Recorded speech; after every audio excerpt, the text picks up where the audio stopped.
Hi, I'm John Henry Soto, and this is Brianna, and you're watching the David Carus Show. Wow.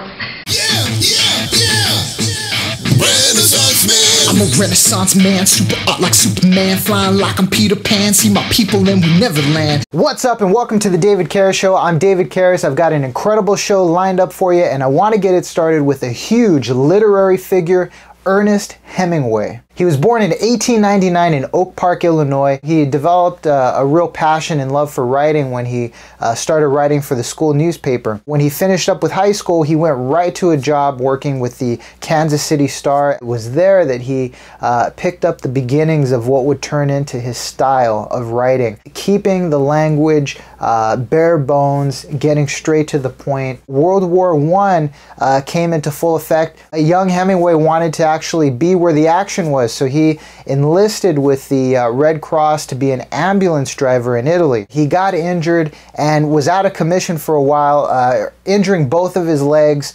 He had to undergo surgery, spend some time in a hospital. Upon returning from the war, he had made a bit of a reputation for himself, telling everyone he was a war hero, although he didn't see too much action. At the urging of his friend, writer Sherwood Anderson, Hemingway and his wife Hadley decided to move to Paris, where an entire scene of artists and writers had decided to make their home. Gertrude Stein and F. Scott Fitzgerald and Ezra Pound and Pablo Picasso and others whom Hemingway just felt right at home with. While living in Paris, Hemingway wrote lots of short stories, many of which got published. It was after reading The Great Gatsby that Hemingway decided his next piece of work had to be a novel, which would become The Sun Also Rises. He went off and had adventures. He went hunting, he boxed, he went to bullfights, and he went fishing, and he talked to people of all walks of life. He was there at D-Day and the liberation of Paris. During the Spanish Civil War, Hemingway was there reporting on what was happening and used some of those experiences for his novel For Whom the Bell Tolls. He was a heavy drinker, and the wear and tear of a life of adventuring really was starting to take its toll. He was witnessing all of his literary friends one by one passing away. Hemingway sunk into a sort of depression. He also was feeling a lot of paranoia. He felt that the FBI was keeping watch over him. His wife, not knowing what else to do,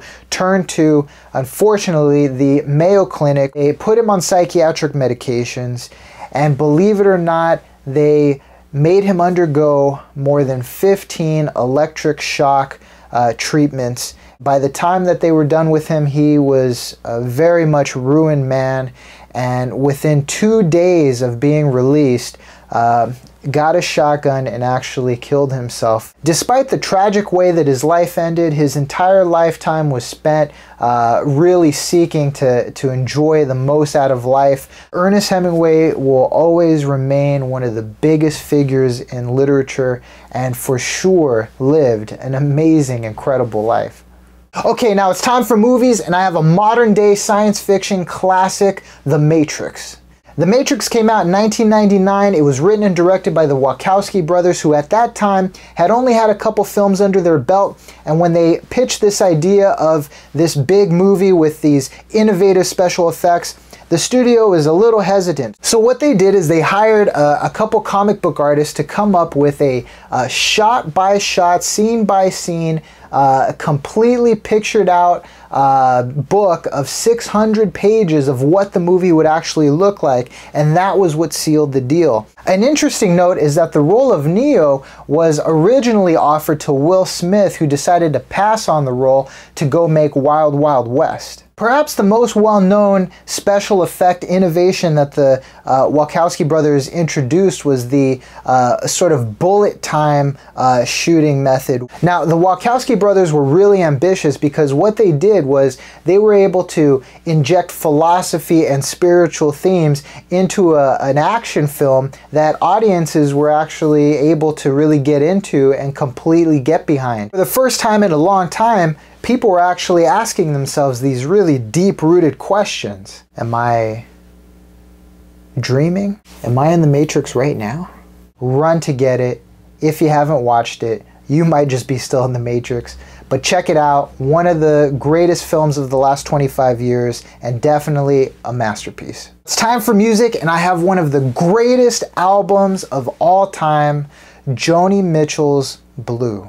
Joni Mitchell wrote many of the songs while on vacation in Europe after a tough breakup with her boyfriend of the time, Graham Nash of Crosby, Stills and Nash. The album was really heavily influenced by jazz, and in particular Miles Davis's album Kind of Blue. You can see some similarities between his album cover and Joni Mitchell's. Now, why is this album on practically everybody's greatest albums list?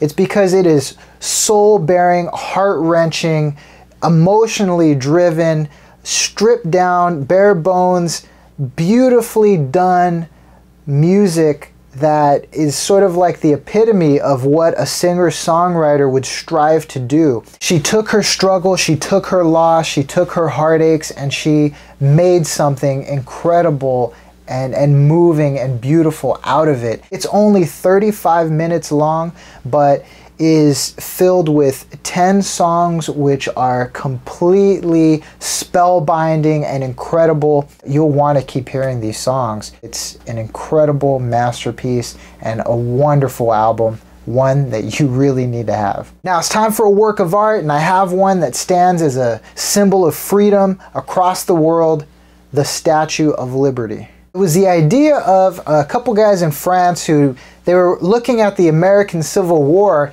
and they wanted to help America become more united. From the start, it was a really big uphill battle because the French had to convince the Americans to work with them on this. The governor of New York, Grover Cleveland, he actually vetoed a bill that would have given $50,000 towards the project. The New York Times, believe it or not, was actually opposed to the fundraising efforts. They basically said that any true patriot wouldn't give it any attention whatsoever. Even the United States Congress failed to push through a measure that would have given $100,000 to the project. Luckily, there were some Americans who decided to back the project and wanted the Statue of Liberty. Joseph Pulitzer, the publisher of the New York newspaper World, started a campaign to raise money. He promised that anybody that donated any amount, he would print their name in his newspaper. Now, this campaign captured the imaginations of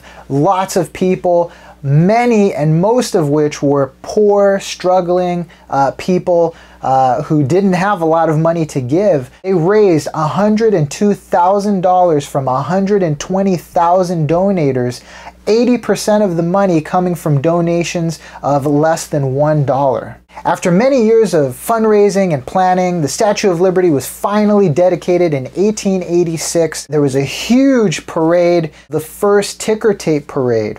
Its image has appeared everywhere, from stamps to books to movies like Alfred Hitchcock's Saboteur or The Planet of the Apes. It's an incredible work of art that will continue to inspire generations to come. The Statue of Liberty has gone on to be a symbol of freedom, not just for America, but for the entire world.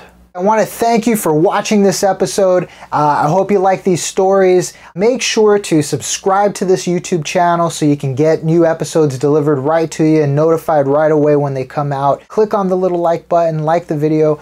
Make sure to share it with friends, put it on Facebook, put it on Twitter, send it as an email, text it to somebody, but get it out there, because that's how we can change this planet and make it a better place, by infusing it with art and the stories of artists. I want to leave you with a quote. It's actually from Amazing Spider-Man number 537, and this is Captain America saying this. Doesn't matter what the press says. Doesn't matter what the politicians or the mob say. Doesn't matter if the whole country decides that something wrong is something right. This nation was founded on one principle above all else: the requirement that we stand up for what we believe, no matter the odds or the consequences. When the mob and the press and the whole world tell you to move, your job is to plant yourself like a tree beside the river of truth and tell the whole world, no, you move. Yeah, yeah. Renaissance